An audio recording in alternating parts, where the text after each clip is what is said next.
Detective Mark Hensley had seen his fair share of strange cases, but nothing compared to what he encountered at Blackridge Prison. The call came in late one evening. A prisoner had been found dead in his cell, no signs of forced entry, no wounds, no cause of death. Just a look of pure terror frozen on his face. The inmate, Jeremy Cole, had been serving a life sentence for a brutal string of murders, but even monsters could feel fear, it seemed. As Mark entered the cold, dimly lit prison, the warden met him with a grave expression. "It's cell 13, the warden said. Mark frowned. "What's so special about cell 13?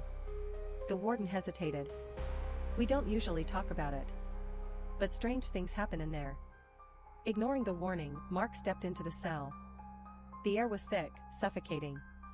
The single flickering light above cast eerie shadows against the peeling walls. The body had been removed, but something lingered, something unseen. He ran his fingers along the cold concrete, his breath fogging in the unnatural chill. Then he heard it. A whisper, soft at first, then growing louder. Indistinct words. Mark spun around. "Who's there?"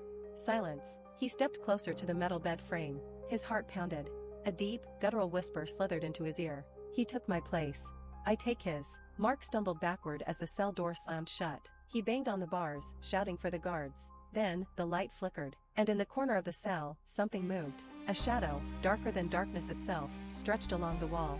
Eyes, red and hungry, opened wide.